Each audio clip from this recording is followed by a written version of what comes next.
أما بعد فأعوذ بالله من الشيطان الرجيم بسم الله الرحمن الرحيم ومن الناس من يقول آمنا بالله وباليوم الآخر وما هم بمؤمنين صدق الله العظيم وصدق رسوله النبي الكريم الحبيب الآمين معزز محترم সম্মানিত উপস্থিতি এবং পর্দার মা এবং বোনেরা সকলকে আমাদের গভীর তরফে মোবারকবাদ এবং সালাম। সকলে সালাম গ্রহণ করুন। আসসালামু আলাইকুম ওয়া রাহমাতুল্লাহি তাআলা ওয়া বারাকাতুহু। محترم হাজরিন, আমি কুরআনুল কারীম থেকে আয়াতে কারিমা তেলাওয়াত করেছি। ইনশাআল্লাহ সেই আয়াতে কারিমার কিছু কথা বলবো এবং আপনারা যেন শুনে এই আয়াতে কারিমার উপর আমল করতে পারেন। আল্লাহ পাক তৌফিক দান করুন, আমিন। محترم হাজরিন, আজ আমরা সুন্নিয়া মুস্তাফাকে কেন এত ভালোবাসি? আজ আমরা সুন্নিয়ার কত ফতোয়া শুনতে হয়? কেন আমরা মুস্তাফাকে বলি ইয়া নবী সালাম আলাইকা? কেন আমরা বলি আমরা ইয়া নবী সালাম আলাইকা বলি? আমরা নবী পাকের প্রেমে ঈদে মিলাদুন নবী পালন করি। এসব কেন পালন করি? মুস্তাফাকে কেন ভালোবাসি? এই ভালোবাসার জন্য আমাদের হাজার কথা শুনতে হয়। তা আমি তাদের কথার উত্তরে বলতে চাই, শুনে রাখো। আমরা দুনিয়া কারো কথায় মুস্তাফাকে ভালোবাসি না। আমরা কিন্তু চেয়ারম্যানের কথায় মুস্তাফাকে ভালোবাসি না। আমরা কিন্তু এমপির কথায় মুস্তাফাকে ভালোবাসি না। আমরা কিন্তু প্রধানমন্ত্রীর কথায় মুস্তাফাকে ভালোবাসি না। আমরা স্বয়ং আল্লাহ পাকের নির্দেশে মুস্তাফাকে ভালোবাসি। কথা বলুন ঠিক কিনা? মাহতারাম হাজির, কেন আল্লাহ পাক রব্বুল আলামিন আমাদেরকে অসংখ্য কুরআনুল কারীম আয়াতে আমাদেরকে নবী পাকের প্রেম ভালোবাসা তাজিম শিক্ষা দিয়েছে। কথা বলুন ঠিক কিনা? মাহতারাম হাজির, আমরা লক্ষ্য করি কুরআনুল কারীমে সূরাতুল বাকারা ৮ নং আয়াত আল্লাহ পাক ফরমান وَمِنَ النَّاسِ مَن يَقُولُ آمَنَّا بِاللَّهِ وَبِالْيَوْمِ الْآخِرِ وَمَا هُم بِمُؤْمِنِينَ। আমার আল্লাহ পাক রব্বুল কারীম বলেন, হাবিব আপনাকে আমি জানিয়ে দেই, আপনার দরবারে একজন লোক আসবে, এসে তারা বলবে ইয়া রাসূলুল্লাহ আমরা ঈমান এনেছি, আমান্না বিল্লাহি ওয়া বিল ইয়াউমিল আখির, আমরা দিনের উপর ঈমান এনেছি এবং আল্লাহ পাক এক হয়ে আমরা স্বীকৃতি দিই, আমরা আল্লাহ পাককে মানি। কিন্তু আমরা আল্লাহ পাককে মানতে পারি নাই, আমরা আল্লাহ পাকের দরবারে সহ্য হয় নাই।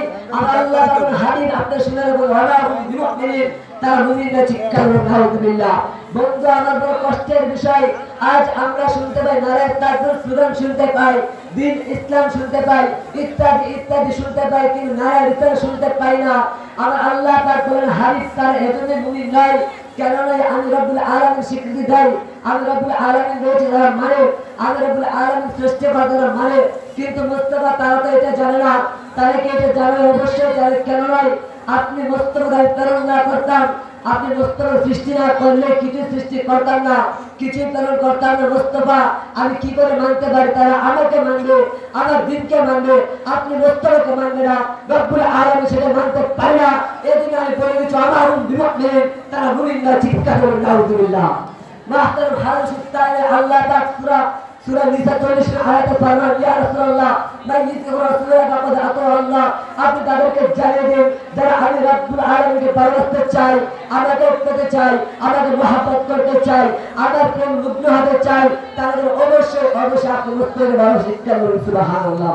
মাহতারাম হাজির, আজ মনে মনে কষ্ট লাগে, মনে মনে আঘাত লাগে যখন আমার বন্ধু আমার বাড়ি গেলে মুস্তাফা বলে পচে মাসে মিশে গেছে, যখন বলে মুস্তাফা নূর নয়, মুস্তাফা মাটির তৈরি। আরো কষ্ট যখন বলে মুস্তাফা না হাজির নাজির নয়, মুস্তাফা এই মেঘাব জানে না। বন্ধু তুমি কি করে এসব কথা বলতে পারো? এসব কথা তোমার মুখে বলাই না কেন? তোমার বাবা মুসলমান, তোমার দাদা মুসলমান, তোমার 14 পুরুষ মুসলমান, তুমি নিজে মুসলমান হয়ে কি করে এসব কথা বলো? কথা বলো ঠিক কিনা? বন্ধু, আমার আশ্চর্যের বিষয়, আজ এমন অবস্থা হয়েছে আমাদের বিশ্বাস তিনি বলেন আজ ইমানের মাঝে আগুন লেগেছে। কেন নয়? আজ তার এমন বিপ্লবীর কথা বলে যার কারণে আজ আমাদের ইমান নিয়ে চলা খুব কষ্ট হয়েছে। কথা বলেন ঠিক কিনা? তাই তাদেরকে জানিয়ে শুনে রাখুন, বাংলার জমিনে যতদিন পর্যন্ত মুহব্বির আহলে বাইতের প্রদর্শন করেছে ততদিন পর্যন্ত মুস্তাফার বিরুদ্ধে কথা বলতে বাঁচতে পারবে না। কথা বলেন ঠিক কিনা? কেন মুহব্বির আহলে বাইতের প্রদর্শন আশেখানে মুস্তাফা রয়েছে, আহলে বাইত প্রেমিক রয়েছে, ওই আহলে প্রেমিক রয়েছে। কথা বলেন ঠিক কিনা? মাহতারাম হাজির, আমাদের সকল দরকার আমার এই জায়গায়। আসসালামু আলাইকুম ওয়া রাহমাতুল্লাহি তাআলা ওয়া বারাকাতুহু। মাশাআল্লাহ, মারহাবা। অত্যন্ত সুন্দর আলোচনা করেছেন মোহাম্মদ জহিরুল ইসলাম। এখন আপনাদের সামনে তাকরীর নিয়ে আসছেন জামিল মদিনার হিজবুলের ছাত্র মোহাম্মদ রামিন রাজা।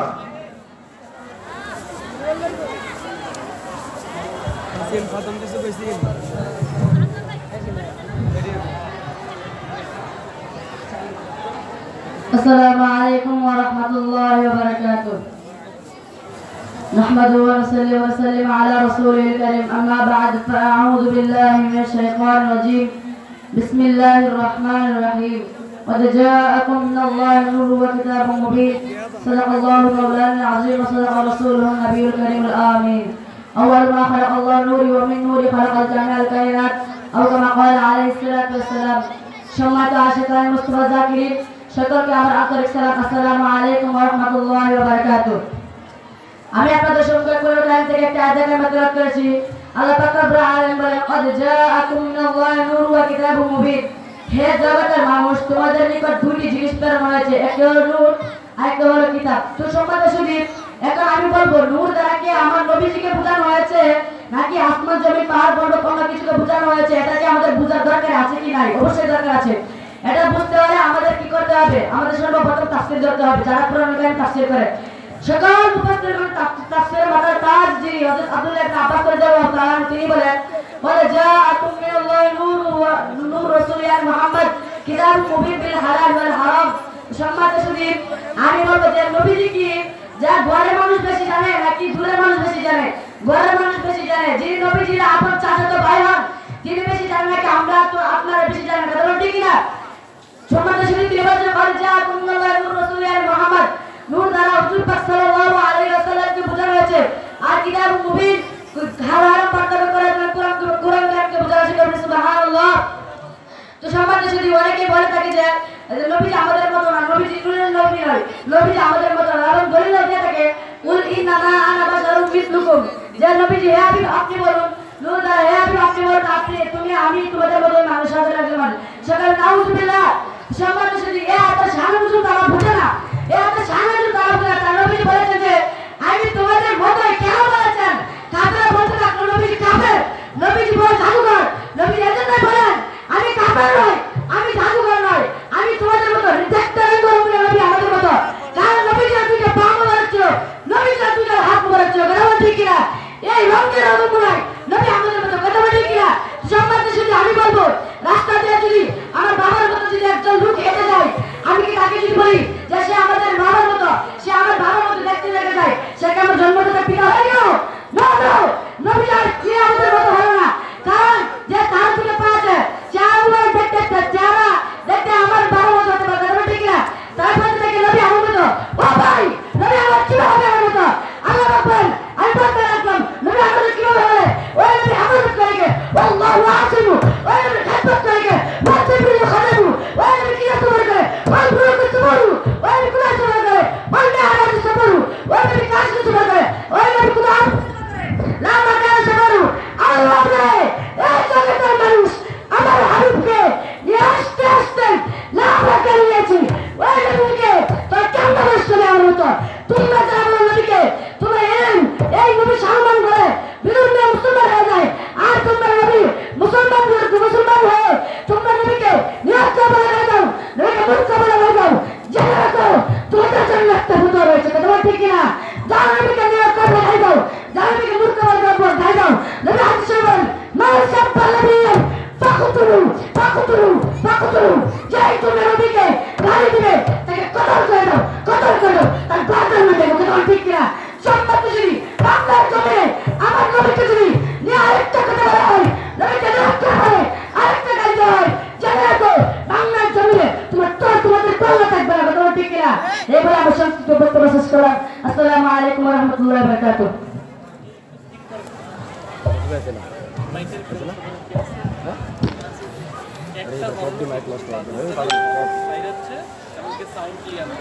আগে এই যে ইগুলি সব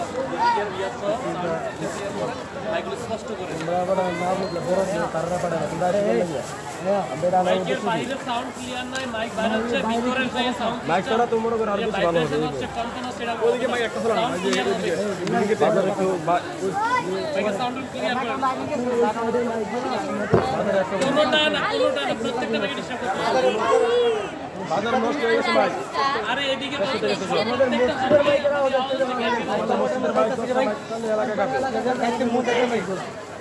আমাদের মসজিদের অপারেটর নিয়ে আসবে কেউ নাই ভালো জানি আসছে মাইক দিয়ে বন্ধ এই ওইদিকে সব মাইক বন্ধ ভাই ওই যে এদিকে মাইকগুলো চলতে আসছে না মাইক বন্ধ মাইক বন্ধ আওয়াজ কম হোক সরক না বন্ধ করে এগুলি কথা বললে মানে ধুমধুম আওয়াজ এরকম ধুমধুম আওয়াজ আসে না সব ক্লিয়ার থাকবে আওয়াজ যেমন তো মাইকে মাশাআল্লাহ মারহাবা। আমাদের ছাত্র মোহাম্মদ রামিন রাজা আলোচনা শুনে একজন তেনাকে হাদিয়া করেছেন, সকলে মারহাবা।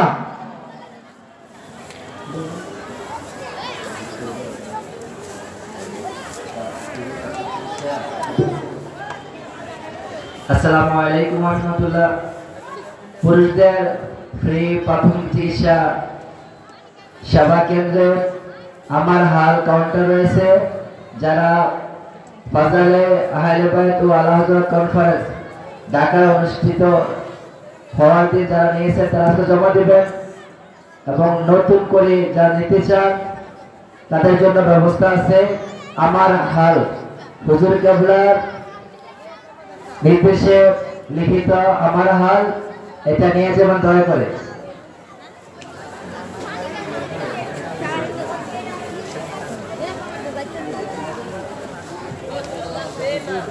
মাশাআল্লাহ মারহাবা। এখন আপনাদের সামনে তাকরীর নিয়ে আসছেন জামিয়া ইলমে মদিনার ছাত্র মোহাম্মদ সফিউল্লাহ রিজভী।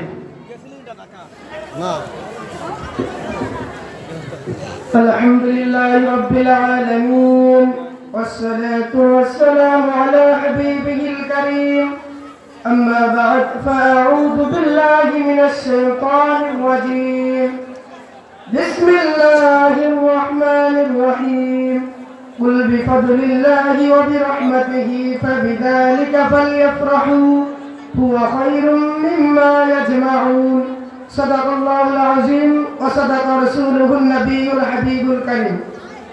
সম্মানিত উপস্থিতি, দূর দূরান্ত থেকে আগত আমার মুরব্বী বাবারা ও যুবক ভাইয়েরা, পর্দার আড়ালের মা ও বোনেরা, সকলকে আমার অন্তরের স্থল থেকে আন্তরিক সালাম। আসসালামু আলাইকুম ওয়া রাহমাতুল্লাহি ওয়া বারাকাতুহু। মহান আল্লাহ তাআলার দরবারে লাখো কোটি শুকরিয়া জানাই যে মহান আল্লাহ তাআলা আপনাকে আমাকে এই নুরানি জান্নাতের বাগানে আসার বসার তৌফিক দান করেছে। সকলে বলি আলহামদুলিল্লাহ। সর্বপ্রথম আমি কালামুল্লাহ শরীফ থেকে একটি আয়াতে কারিমা তেলাওয়াত করেছি। সেই আয়াতের পর দুই চারটি কথা বলার এবং আপনারা ধৈর্য সহকারে শোনার তৌফিক দান করে। সকলে বলি আমিন। মহান আল্লাহ তাআলা পবিত্র কালামুল্লাহ শরীফে ফরমান, কুল বিফাদলিল্লাহি ওয়া বিরহমাতিহি ফাবিযালিকা ফালইফরাহু। কুল হে হাবিব আপনি বলে দিন, বিফাদলিল্লাহি যারা আমি আল্লাহর পক্ষ থেকে ফজল পেয়েছে, ওয়া বিরহমাতিহি এবং রহমত পেয়েছে, ফাবিযালিকা ফালইফরাহু তারা যেন খুশি হয়, খুশি হয়ে ঈদ উদযাপন করে। বলেন না সুবহানাল্লাহ। মহান আল্লাহ তাআলা ফরমান, যারা আমি আল্লাহর পক্ষ থেকে ফজল এবং রহমত পেয়েছে তারা যেন খুশি হয়, খুশি হয়ে ঈদ উদযাপন করে। বলেন না সুবহানাল্লাহ। তাহলে আল্লাহর পক্ষ থেকে ফজল এবং রহমত, এই রহমতটা কি, এই ফজলটা কি যদি আমাদের চিন্তা হয় তাহলে এতে তাফসীর লিখতে হবে। সকল মাতার তাজ যিনি আব্দুল্লাহ ইবনে আব্বাস রাদিয়াল্লাহু তাআলা আনহু এই আয়াতের ব্যাখ্যায় বলেন, ফজল এবং রহমত দুইটা হলো আমাদের রাসূলের গুণবাচক নাম। বলেন না সুবহানাল্লাহ। তাহলে এই ফজল এবং রহমত দ্বারা সরাসরি আল্লাহ পাক আমার নবীকে পেয়েছেন, আমরা খুশি হয়ে ঈদে মিলাদুন নবী পালন করি। বলেন না সুবহানাল্লাহ। তাহলে আমরা ঈদে মিলাদুন নবী পালন করতে চাই কি চাই না? শুধু এই আয়াতের ব্যাখ্যায় ইমাম ইবনে জাওজি রাহমাতুল্লাহ আলাইহি তিনি উনার তাফসীরের মধ্যে বলেন, ইন্না ফাদলাল্লাহি আলাইহি রাহমাতান মুহাম্মদ সাল্লাল্লাহু আলাইহি ওয়াসাল্লাম। বলেন না সুবহানাল্লাহ। আল্লাহর পক্ষ থেকে যেই ফজল এসেছে সেই ফজল দ্বারা কোনো ইলম বা জ্ঞানকে বোঝানো হয়েছে, আর যেই রহমত এসেছে সেই রহমত দ্বারা নবী মুস্তাফাকে বোঝানো হয়েছে। বলেন না সুবহানাল্লাহ। তাহলে ইলমটা কি? ইলমকে আল্লাহ বলেন আর রহমান আল্লামাল কুরআন, দয়াময় আল্লাহ নবীকে কুরআন শিক্ষা দিয়েছেন তথা নবীকে ইলম দান করেছেন। বলেন না সুবহানাল্লাহ। তাহলে সেখানে সেই ইলমের কথাই বলা হয়েছে। তাহলে নবীর ইলমকে পেয়ে আমরা খুশি হবে না। শুধু তাই নয়, এই রহমত দ্বারা কি বোঝানো হয়েছে? আল্লাহ বলেন, ওমা আরসালনাকা ইল্লা রাহমাতাল লিল আলামিন। ইয়া রাসূলুল্লাহ, আপনাকে আমি গোটা জাহানের রহমত হিসেবে প্রেরণ করেছি। বলেন না সুবহানাল্লাহ। তাহলে রহমত দ্বারা স্পষ্ট প্রমাণিত হয়, সেই রহমত দ্বারা আমার নবীকে বোঝানো হয়েছে, বলেন না সুবহানাল্লাহ। তাহলে আল্লাহর পক্ষ থেকে ফজল এবং রহমত পেয়ে আমরা নবীকে পেয়ে খুশি না বেজার? অবশ্যই আমরা খুশি। তাহলে যে আপনি আমি যে নবীকে পেয়ে খুশি হলাম, খুশি হয়ে পবিত্র ঈদে মিলাদুন নবী পালন করলাম, আল্লাহ বলেন হুয়া খায়রুম মিম্মা ইয়াজমাউন, সেই খুশিটা হবে দুনিয়াবি সকল কিছুতে উত্তম, বলেন না সুবহানাল্লাহ। তাহলে আমরা ঈদে মিলাদুন নবী পালন করতে চাই কি চাই না? শুধু তাই নয়, আমার নবীজির আগমনে সমস্ত জাতি খুশি হয়েছিল, তবে একজন ব্যতীত, সেটা হলো ইবলিস, বলেন না নাউজুবিল্লাহ। ইবলিস নবীজির আগমনে বেজার ছিল। আজকে যারা ঈদে মিলাদুন নবীতে বাধা দেয় তারা মূলত ইবলিসের অন্তর্ভুক্ত, ঠিক কিনা বলুন? তাহলে আমরা ঈদে মিলাদুন নবী যেন পালন করতে পারি, মন প্রাণ দিয়ে আল্লাহ পাক যেন সেই তৌফিক দান করে। এই বলে আমার সংক্ষিপ্ত বক্তব্য এখানে শেষ করলাম। ওয়া মা আলাইনা ইল্লাল বালাগ। আসসালামু আলাইকুম ওয়া রাহমাতুল্লাহি ওয়া বারাকাতুহু। মাশাআল্লাহ, মারহাবা। প্রিয় উপস্থিতি, কিছুক্ষণ পরে আমাদের সালাতুল আসরের নামাজের আযান হবে। তার পূর্বে আবার তাকরীর নিয়ে আসছেন আমাদের জামিয়া নূরুদ্দিনের ছাত্র মোহাম্মদ ইয়াসিন।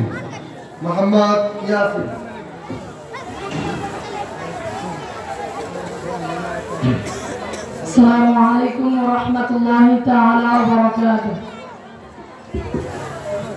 نحمده ونصلي على رسول الكريم. أما بعد فأعوذ بالله من الشيطان الرجيم. قل لا أسألكم عليه أجرا إلا المودة في القربى.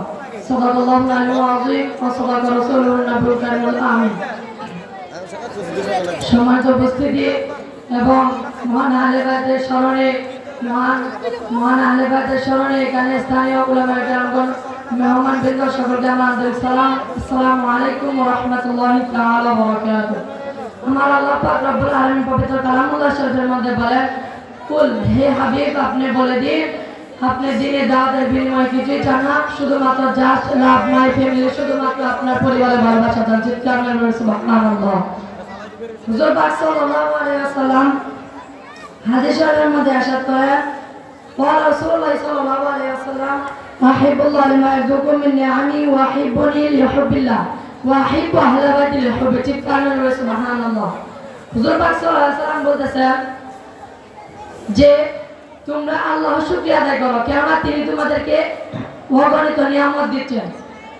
আল্লাহ পাক রব্বুল আলামিন কালামুল্লাহ শরীফের মধ্যে ফরমান, কুল ইন কুনতুম তুহিব্বুনাল্লাহ ফাত্তাবিউনি ইউহিব্বুকুমুল্লাহ ওয়া ইয়াগফির লাকুম যুনুবাকুম। হে হাবিব আপনি বলে দিন, যারা আমি আল্লাহর বন্ধু হতে চাই, যারা আমি আল্লাহর শুকরিয়া আদায় করতে চাই, যারা এত নিয়ামত পাওয়ার পরেও আমি আল্লাহর পক্ষ থেকে এত নিয়ামত পেয়েছে, এরপরেও আমি আল্লাহ যারা শুকরিয়া আদায় করতে চাই, তারা যারা আপনার রাসূলকে ভালোবাসে। চিৎকার করে সুবহানাল্লাহ। হুজুর পাক সাল্লাল্লাহু আলাইহি ওয়াসাল্লাম ইরশাদ করেন, তোমরা কি আমি নবীকে ভালোবাসতে চাও? তোমরা কি আমি রাসূলকে অনুগত করতে চাও? আমি রাসূলকে ভালোবাসার মাধ্যমে আল্লাহ শুকরিয়া আদায় করতে চাও? রাসূল পাক সাল্লাল্লাহু আলাইহি ওয়াসাল্লাম ইরশাদ করেন, ওয়াহিব্বু আহলে বাইতি লিহুব্বি, তোমরা আমার আহলে বাইতকে ভালোবাসো, আর আমার আহলে বাইতকে যারা ভালোবাসবে শাফাআতিল উম্মাত মান হাব্বা আহলে বাইতি, তার জন্য কিয়ামতের দিন আমি নবীর সুপারিশ ওয়াজিব হয়ে যাবে। চিৎকার করে সুবহানাল্লাহ। হুজুর পাক সাল্লাল্লাহু আলাইহি ওয়াসাল্লাম এখানে আমরা এখানে সকলে উপস্থিত হয়েছি আজকে যে মহান আহলে বাইতের স্মরণে। এই আয়াত দ্বারা, এই কোরআন এবং হাদিসের মর্মার্থ দ্বারা আমরা এটাই বুঝতে পারি যে আহলে বাইতকে আমরা ভালোবাসি এবং এটা আমরা আকীদা পোষণ করি। হুজুর পাক সাল্লাল্লাহু আলাইহি ওয়াসাল্লাম এই হাদিস শরীফের মাধ্যমে আমরা এটা বুঝতে পারি যে আমরা সকলে নবীজির সুপারিশ পাবো। কথা কোন ঠিক কিনা? আল্লাহ পাক রব্বুল আলামিন যেন আমাদেরকে আহলে বাইতকে ভালোবেসে এবং নবীজির সকল সিফাতগুলো জীবন দিয়ে মেনে এই দুনিয়া থেকে বিদায় নেওয়ার তৌফিক দান করে। সকলে বলে আমিন। ওয়া আখিরু দাওয়ানা আলহামদুলিল্লাহি রাব্বিল আলামিন। আসসালামু আলাইকুম।